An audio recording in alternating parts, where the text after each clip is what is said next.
CP గారి ఆదేశాల మేరకు టాస్క్ ఫోర్సు మార్కాపురం వెళ్ళి ఆయన పికప్ చేసింది. ఆ కుర్రోడిని వాళ్ళ అమ్మగారి దగ్గరికి వెళ్ళి ఫోన్ లాక్కున్నారు. ఫోన్ లాక్కుని ఆ ఫోన్లో ఆ కుర్రోడిని ట్రేస్ చేసి ఆ కుర్రోడిని అక్కడి మార్కాపురం నుంచి తీసుకొచ్చారు. ఏదో దేనికోసమో అతన్ని పూర్తిగా హింసించారు. అది అయిపోయిన తర్వాత కృష్ణలంక పోలీసులకు అప్పచెప్పారు.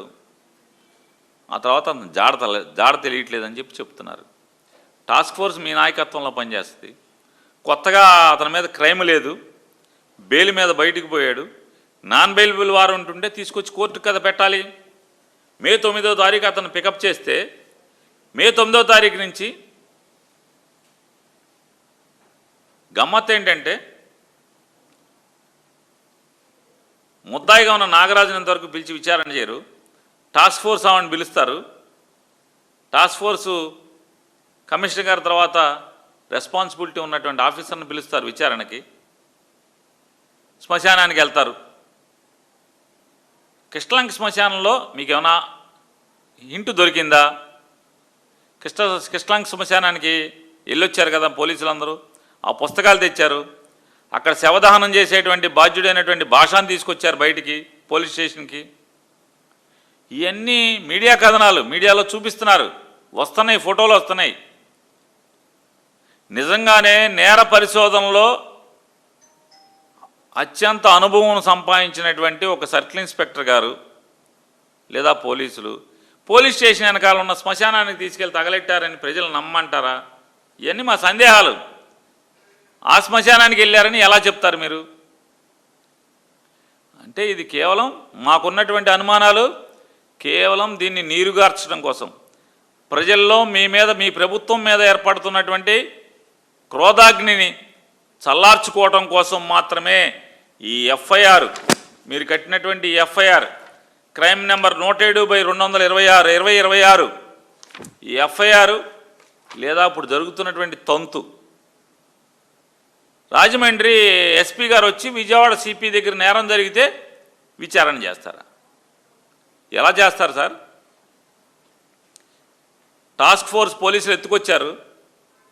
ఇవాళ బయట రూమర్స్ ఏంటి? మీడియా కథనాలు కానీ ప్రజల్లో రూమర్స్ ఏంటి? ఏం చెప్తున్నారు? ప్రజలకు ఉన్న అనేక సందేహాలు. ఏదో ఒక మహిళ వ్యవహారంలో ఇతన్ని ఎత్తుకొచ్చారని చెప్తున్నారు కొంతమంది. మరికొంతమంది ఏమంటారు? లేదు, ఎవరో బాగా డబ్బున్నోళ్ళక ఆస్తుల సెటిల్మెంట్లో ఇతను ఎత్తుకొచ్చారు అని చెప్తున్నారు.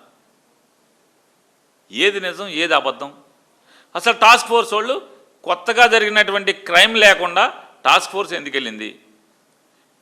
ఎన్బిడబ్ల్యూ ఉంటే ఇన్ని ప్రజలకు సందేహాలు. నాన్ బెయిలబుల్ వారెంట్ ఉందని చెప్పని మీరు చెప్పారని ఆ తల్లిగారు చెప్తుంది.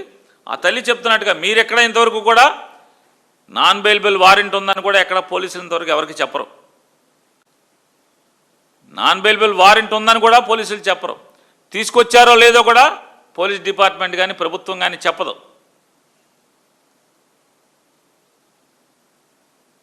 ఇవాళ ఇందులో సిపి గారికి ఒక పాత్ర ఉందని చెప్పని అందరికీ సందేహాలు ఉన్నాయి. సిపి గారి ఆదేశాల మేరకే, లేకపోతే టాస్క్ ఫోర్స్ వాళ్ళకి ఏం పని? వెళ్ళరు కదా. ఇప్పుడు ఆ అమ్మాయిని స్కేప్ కోట్ చేద్దామనా, ఒక మహిళా అధికారిని, లేదా సిఐ నాగరాజుని స్కేప్ కోట్ చేద్దామనా? వీళ్ళందరూ పనిముట్లే కదా. ఎప్పుడైతే టాస్క్ ఫోర్స్ ఎంటర్ అయిందో, టాస్క్ ఫోర్స్ తీసుకొచ్చిందంటే ఆటోమేటిక్గా మిగతా వాళ్ళందరూ కూడా పనిముట్లే కదా. విజయవాడ కృష్ణలంక పోలీసులు కానిస్టేబుల్సా, లేదా సిఐ నాగరాజా, లేదా టాస్క్ ఫోర్సు నాయకత్వం, అంటే ఫీల్డ్ లెవెల్లో నాయకత్వం వస్తున్నటువంటి అడిషనల్ డీసీపీ, ఆవిడ పేరు ఏదో ఉంది, మహిళా అధికారిని ఆవిడ, వీళ్ళందరూ పనిముట్లే కదా. సిపి చేతిలో పనిముట్లే కదా. మరి సిపి చేతిలో వెపన్స్గా, ఇన్స్ట్రుమెంట్లుగా పనిచేస్తున్నటువంటి వీళ్ళని ముద్దాయిలుగా విచారణ చేద్దామని చెప్పిన ఉద్దేశంతో ప్రభుత్వం ముందే ప్రీఫిక్స్డ్ మైండ్తో ఒక అధికారిని నియమిస్తారు. ఇక్కడేమో ఒక డిఎస్పి విచారణ చేస్తాడు. అక్కడి నుంచి రాజమండ్రి ఎస్పీ స్థాయి అధికారి వస్తాడు. సిపి ఎవరు? ఐజీ స్థాయి అధికారి సిపి. ఇలా వరుస మరణాలంటే పోలీసుల యొక్క దాష్టికం వల్ల ఒకడు మరణిస్తే దాన్ని ఆత్మహత్య చేసుకుంటే దాన్ని కప్పెడతాకి ఒక రోజు తర్వాత ఏమైపోయింది పోలీస్ డిపార్ట్మెంటు? ఒకడు ఆత్మహత్య చేసుకున్న అంటే విజయవాడ నగరంలో, మళ్ళీ ఎక్కడో అడవిలో చచ్చిపోలా, విజయవాడ నగరంలో చచ్చిపోతే, ఇంట్లో చచ్చిపోతే 24 గంటలు గడిచిన తర్వాత ఎఫ్ఐఆర్ అయిందంటే మరి ఎస్పీ గారు, సిపి గారు, మీరు ఏం నడుపుతున్నారు విజయవాడ పోలీసుని? విజయవాడ పోలీసుల్ని ఎలా నడుపుతున్నారు మీరు స్టేషన్లని? మీ కింద ఎస్హెచ్ఓనే కదా, ఆ మాత్రం మీకు అర్థం కావట్లేదా? అంటే మీరు సూపర్వైజరీ ఇదన్నా మర్చిపోయారు, లేదే పూర్తిగా మీ నాయకత్వంలోనే ఇవన్నీ కూడా జరుగుతున్నాయి.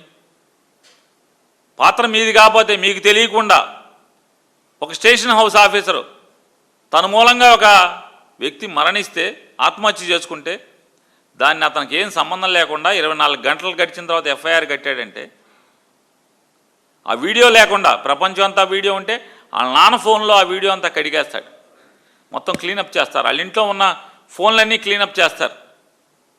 ఇప్పుడు అనుకుంటున్నారు అది ఎక్కడి నుంచి వచ్చింది, ఎక్కడి నుంచి వచ్చింది ఆ వీడియో, ఎక్కడి నుంచి వచ్చింది, ఆ వీడియో ఎక్కడి నుంచి వచ్చింది తప్పితే అని కింద మీద అవుతున్నారు తప్పితే, అరే ఆడు చావుకు కారణమైనటువంటి ఎవరిని బాధ్యుల్ని కూడా చర్యలు తీసుకోలేదు సిపి అని చెప్పి అనేది ప్రభుత్వం కంగారు పడదు, పోలీసులు కంగారు పడరు. సాయికృష్ణ బతికున్నాడా చచ్చిపోయాడా? ఈ శ్మశానంలో ఎందుకు వెళ్ళారు? ఆ శ్మశానానికి మీకు సార్ చెప్పాలి, ఇది ఇన్వెస్టిగేషన్లో భాగం అనుకుంటే మీరు చెప్పమంటే మీరు ఏదో మసిపూసి మారేడికాయ చేద్దాం ఈ సమాజానికంటే, సమాజం ఒప్పుకో చంద్రబాబు నాయుడు గారు, ఒప్పుకో చంద్రబాబు నాయుడు గారు, మీరేదో చేద్దాం. ఇంతవరకు ఆ ఇన్స్పెక్టర్ గారు ఎక్కడున్నాడు, నాగరాజు గారు ఎక్కడున్నాడు? 48 గంటలైంది ఎఫ్ఐఆర్ అయ్యి, స్టేషన్లో ఉన్నాడా? అరెస్ట్ చేశారా? విచారణ చేస్తున్నారా? మరి దైవప్రసాద్ గారి విచారణకు రాలేదు కదా ఆయన. బయట రూమర్స్ ఏంటంటే నేను రాను, కోర్టుకే వస్తాను, కోర్టుకు మాత్రమే వస్తాను, పోలీస్ స్టేషన్కి రాను, వస్తే నేను తిరగబడతాను, వాస్తవాలు చెప్తానని అంటున్నారని సిటీ అంతా రూమర్లే, విజయవాడ సిటీ అంతా. అది నిజమని నమ్మాల్సి వస్తుంది కదా చంద్రబాబు నాయుడు గారు.